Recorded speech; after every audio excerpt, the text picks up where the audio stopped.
Alrighty, guys, welcome back to a Conservative Confucius here. All right, let's get down to it. We're going to be covering a Douglas Murray debate. Of course, this dude is on top of his crap all the time. He knows what to do. He shuts people up. He debunks their crap. So let's get down to it. Don't forget to go down there, smash the like button, hit the subscribe button, ring the bell for notifications, and don't forget to share this video if you like it. Alrighty, let's do it. All right. Thing I would wish Muslims in Europe could learn today, as fast as possible, it would be this: that you have no right in this society not to be offended. You have no right to say that because you don't like something you can commit violence, or you would like something to be stopped or censored. You have no right to have more hate laws or hate crime laws or hate speech laws just to defend Islam. You have to realize, the Muslims of Europe have to realize, that a society in which even your deepest feelings can be trodden upon is the only society worth living in. How often do you see a man as fearless as Douglas Murray? In today's video, the Enigma finds himself in hostile territory. Or there was an almost negligible Muslim presence in Europe. At the turn of the 21st, in Western Europe alone, there were 15 to 17 million Muslims. That's a very fast migration, ladies and gentlemen, one of the fastest in human history. And no society would find it easy to deal with that kind of migration. As it happens, European societies, Western European societies have, I think, dealt with this much better than some would.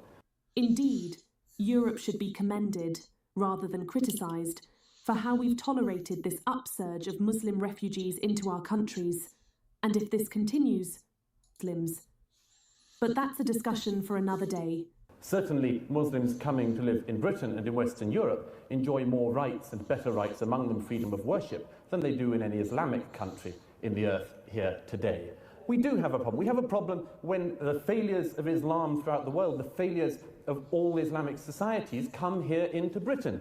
Their intolerance of freedom of conscience, their intolerance of apostates, their intolerance of freedom of expression and freedom of speech, their intolerance of minorities, other religious minorities, sexual minorities, their intolerance of gays, their dislike and distrust of half of the population. Women. I mean, yeah, this is all proved in Britain alone. You had the grooming gangs who literally raped and assaulted over 1,000 different girls under the age of 18, ranging from as young as 7 or 8 years old and as old to about 16 or 17 years old.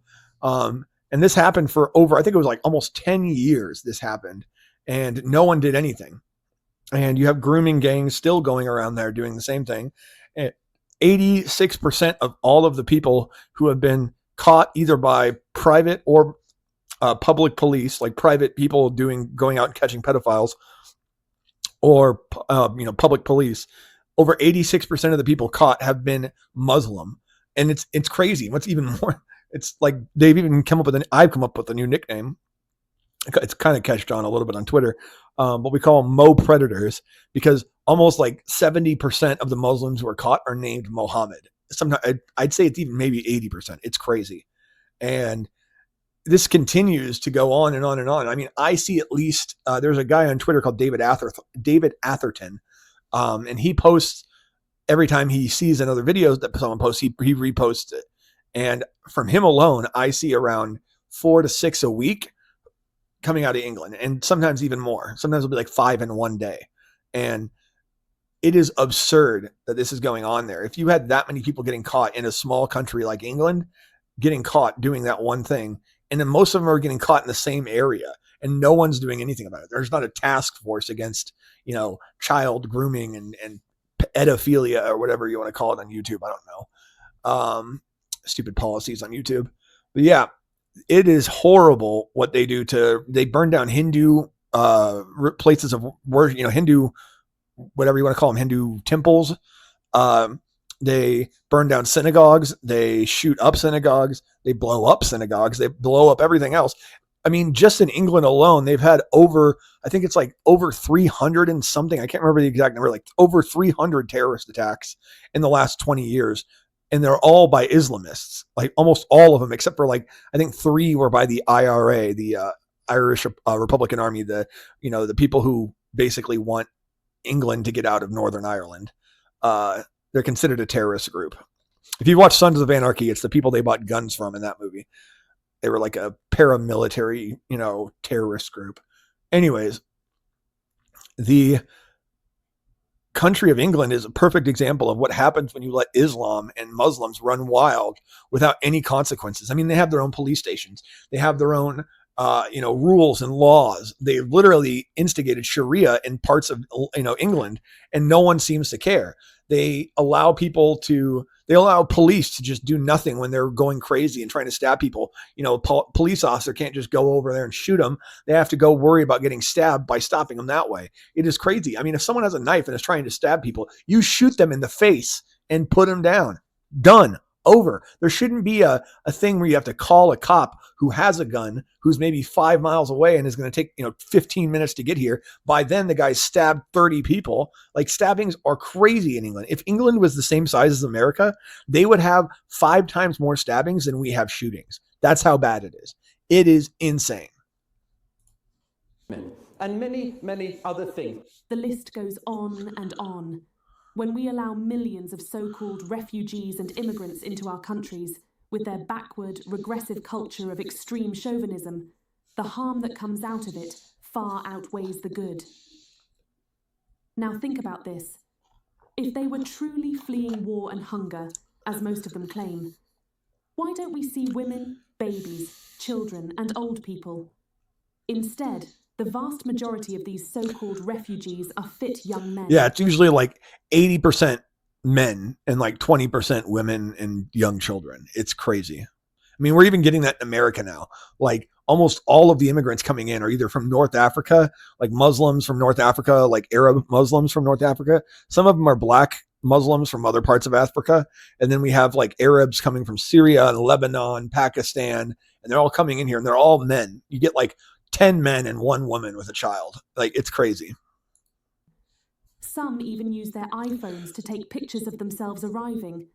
What not? If you want to see a photo of a guy who videotapes people coming in and asks them where they're from, what their name is. I've mentioned him before. His name is Aguero, Aguero. So Aguero for Texas. That's his name on Twitter, @Aguero for Texas. All one word. Nonsense. And the call, what's more, for a parallel legal system within Britain and European societies. This is monstrous. No other group behaves like this, asks for parallel laws. This is a fundamental problem, and it's one we're going to have to deal with. It's a problem between a society, Western Europe, that believes that laws are based on reason, and Islam that believes that they are based on revelation. Between these two ideas, I'm not sure there is very much compromise for Europe. It is not Europe that has let down its Muslims, but the Muslims of Europe that have let down Europe. Yep. That is well said by Douglas. It's the Muslims of I agree. Europe that have failed us and not the other way around. Islam is a religion that doesn't permit individual freedom and creativity. It's a religion whose inherent element is conflict. It doesn't allow human development because the afterlife is more important than the earthly life. And as Douglas said, the fundamental problem is that whereas the West believes that laws are based on reason, Islam believes they are based on revelation. This is not solely something which we have to say we can never reconcile. Of course we can reconcile this, but we need to be honest about it. We need to be frank about it, and we cannot avoid things just because they are unpleasant. Now, that's a powerful statement by Douglas. But pay attention to what he says next. And if there were one thing I would wish Muslims in Europe could learn today, as fast as possible, it would be this: that you have no right in this society not to be offended. You have no right to say that because you don't like something, you can commit violence, or you would like something to be stopped or censored. You have no right to have more hate laws, or hate crime laws, or hate speech laws, just to defend Islam. You have to realize, the Muslims of Europe have to realize, that a society in which even your deepest feelings can be trodden upon is the only society worth living in. Exactly. I mean, that is so true. I mean, Canada has already gone crazy with their laws. Islam has taken over Canada. Literally, there was an interview with a guy where you can probably find it online, where he's saying, by 2030, Muslims will be the mass majority religion in the world, and we'll take over your country. You don't have long. You won't be here long. We'll get rid of you soon. And it was like, what the hell? Like, this is who they are. They want you gone. They want your country. They want your land. They want to ruin you, kill you, whatever it is. It's time for people to wake the hell up. Another powerful statement by Douglas. Without someone having the right to disagree with or offend you, freedom of expression dies. No one should have a right to limit another's speech and expression just because it hurts their feelings about their religion. That said, let's hear what Tariq Ramadan, on the other hand, has to say about this. Let me start by saying that we are living in a difficult situation. If you listen to what is said in the European countries, the perception is very bad. 75%, for example, French people are associating Islam with violence. Yes, because 85% of all crime in Europe is committed by Muslims. And like over, I think it's now, like currently, I don't know about back, this seems like it's like at least 4 or 5 years ago. It could be new, I don't know. It just seems like one of those backgrounds and the quality of the video seems kind of But yeah, in Paris, France, for exactly, they're kind of now coming back. They're going to do mass deportations now that the liberals have lost and everything. That's great. I'm happy for them. That's good. But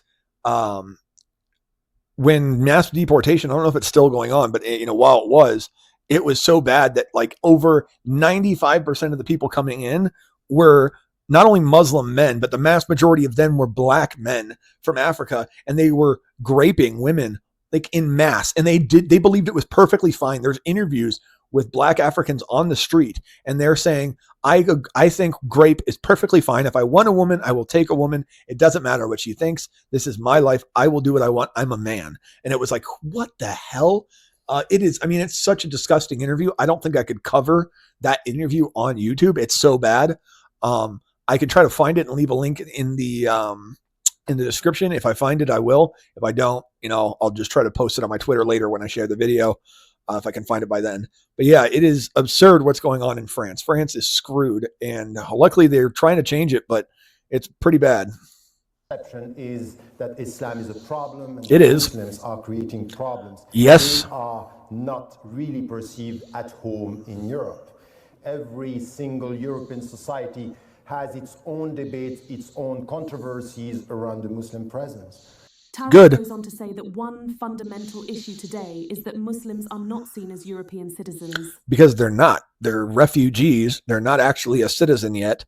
They're here to assimilate to our country. And if they can assimilate, then they can become European citizens. But because they are not actually European citizens, they are immigrants from a foreign country that came illegally to claim fake asylum, and then they are supposed to assimilate into the culture which they went to. And if they refuse to assimilate into that said culture, then there is no reason to ever treat them as a citizen, because they are still acting as if they live in the shithole country that they came from. And you say, oh, it's mean to say that word. Don't call them shithole countries. Why do they come here if it's such a fantastic country, huh? We have millions of Muslims that are already Europeans, and this is the situation. Yeah, I'm sure. And if those ones have citizenship and they're actually assimilating, then good for them. He's not talking about those Muslims. When we speak about Turkey, for example, it's as if we are speaking about people who are coming from outside. Turkey is a shithole country. It may seem nice, but they just took over one of the oldest churches in all of the Middle East and are turning it into a mosque. They literally have signs outside of their stores right now that say no Jews allowed. Like it's freaking Nazi Germany. The Turks have always been an expansionist empire that believe in supremacy above all things. Not acknowledging the fact that we already have Europeans that are Muslims in our country. Not only this, on the geographical dimension, it's as if when we speak about Europe, we speak about Western Europe. Eastern Europe is not there. The Muslims who are being Europeans for generations and centuries are not perceived as Europeans. The Bosnian people are not Europeans. It's as if because they are European, that you just think that because they're refusing to call the people that are radical, European citizens. So you then say, oh, that applies to all Muslims. No, it applies to all of the Muslims who refuse to assimilate into the culture within they went to. If they refuse to do that, they are not citizens of that country. They still think they are in the other country they lived in, and we should treat them that way until they realize they must assimilate into this culture. Muslims, there are less Europeans. I couldn't disagree more with Mr. Tariq. It's bogus to claim that we do not see Muslims born in Europe as Europeans. But then, the main issue is, how do we get these people and the ones flooding into Europe to respect European values? Granted, European values are not exactly a specific set of values that are uniformly accepted in all countries of Europe. But then again, Muslims are more likely to fail at integrating and assimilating into European societies than anybody else. Yep. Now, let's watch how Douglas responded. Tariq says that Europeans associate Islam with violence. There is some truth in that. There is also a very obvious reason for that, which is that Islam is associated with violence. It was not Buddhists who flew planes into the Twin Towers. It was not Hindus or Jews that blew up the London Underground buses a few years ago. And that simple fact has to be acknowledged if you're even going to start a dialogue. Now, what is happening... Muslims are booing. The audience, stirred by Douglas's brutal facts, came bearing their fangs at him. The Muslims did. Raza Nadim. You talked about how Europe has dealt with this problem, and what you basically have alluded to in the 6 minutes that you had are that Muslims are a problem.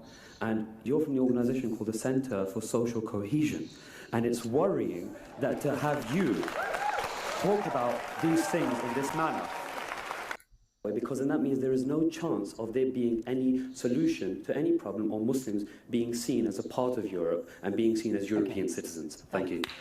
Next, another man got up from the audience and said, I just want to pick up something that Douglas Murray said. I'd like to ask you, when you talk about the Muslims that are the problem, which Muslims are you talking about? The Because violent you keep ones. slipping in your language to focus on the radicals, the extremists. Maybe that's because that's what you're interested in.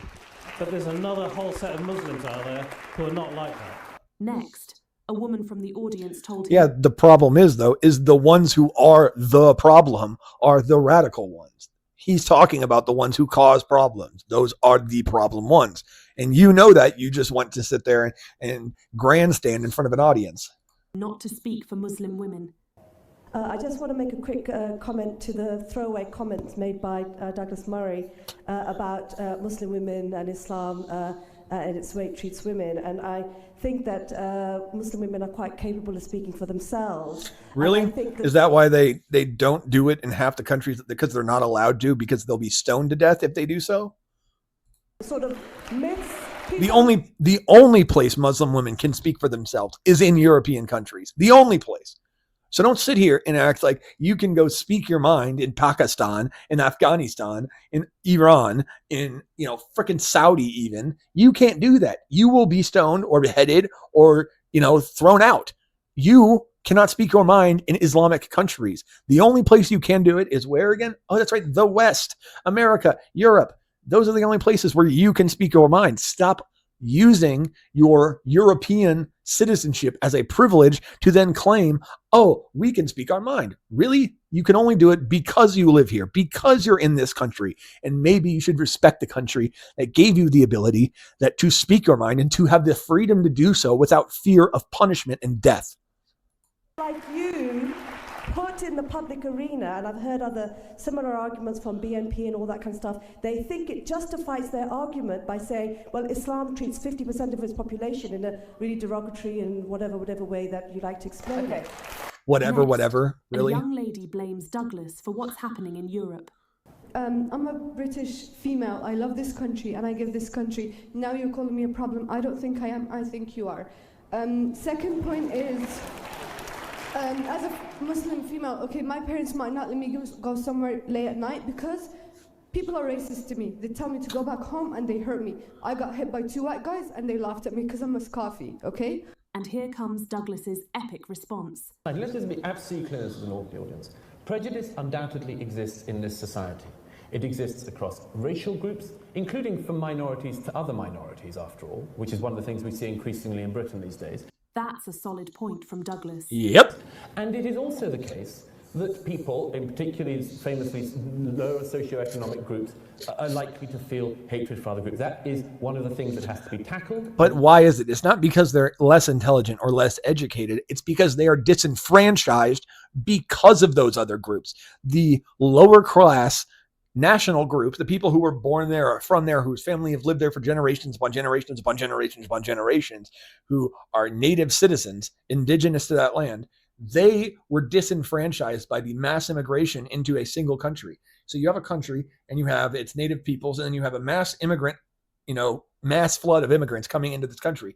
And then they disenfranchise the lower class because not only can they work for cheaper, but they're coming in mass, ready to work, ready with vigorance and all kinds of happiness to work just to get out there, while the other people who've been disenfranchised before that, who are treated like crap by the people in power who give them jobs, they no longer see those people as necessary because, hey, I can have this guy who's worked with me for 10 years who I should be giving a raise, but I won't. And he's probably going to be unhappy working for me, making complaints. Or I can hire this person, pay them less than I pay that guy, and they're going to be happy doing so because they're making 3 times more than they did in the foreign country they lived in. And they're going to work here for the 10 years that this person worked here. And I'll only have to fire them when they become unhappy. And then I can hire a new immigrant to do so and do it all over again. This isn't capitalism. This is, beyond cronyism. This is, this is monopolyism. I mean, it's beyond any of this. It's a level of just disrespect for the worker. And I don't believe in socialism at all. It's disgusting. It's gross. What we need is just respectful people. And when you have immigrants mass flooding into a country, it disincentivizes the people who own businesses to be respectable to their own workers, to be respectful to their own workers. And if they don't do so, then they're just going to disenfranchise those workers and hire more. Everyone, I think, in this hall, I'm sure, we're in agreement that should be tackled. But do not mix up somebody, a thug, a racist, and so on, attacking somebody in the street with the right of Fleming and me to say what we see in the Quran, what we think of Muhammad, and maybe even asserting our right to say so. Okay, all right, now... Hell yeah. Now, the same lady goes on to ask Douglas that if he had a son or daughter who wanted to convert to Islam, would he have a problem Oh with yeah, that? I would. Hypothetically speaking, Douglas Murray, what would you say to that lady? No, of course it wouldn't bother me. I mean, I would hope that if somebody has access... Look, what Fleming and I are arguing for is that people have the right to access all of the kind of opinions, all of the knowledge that they can. That means, among other things, having, for instance, access to all of the criticism that should be written of the Quran and of Islam. Yep. If they weigh up after knowing all of these things and having access to all of them that they would like to become Muslim, I don't have a problem with that. Now, Douglas's response clearly shows that he respects an individual's freedom of choice, or, in this case, freedom of religion. Now, imagine how an average Muslim parent who feels about their child wants to convert to another religion. Okay, stop imagining. I'll tell you. A famous Islamic preacher, Dr. Zakir Naik. Yeah, Dr. Zakir Naik preaches that if a Muslim leaving Islam, they should be not only apostated and killed and expelled from their family, but they should be then stoned, then beheaded, or even thrown off a building, then stoned, then beheaded. And it's pretty crazy. I mean, these people, they have a true hatred for anyone that disagrees with their narrative and agenda. And if they fall away from that agenda and narrative and they try to seek their own answers, they think that is disrespectful because they believe the answers are here. And if you think these answers are wrong, or you think you need a better person to tell them to you, or, you need a wider view of religion, they believe that you are basically spitting in their face, spitting in the face of God and their view and many other things. So yeah. I think that's going to be it for today. Yeah, guys, I hope you enjoyed that one with Douglas Murray. Don't forget to go down there, smash the like button, hit the subscribe button, ring the bell for notifications, and don't forget to share this video if you like it. I appreciate you guys coming down and watching. All righty, guys, I'll catch you next time. Have a good one.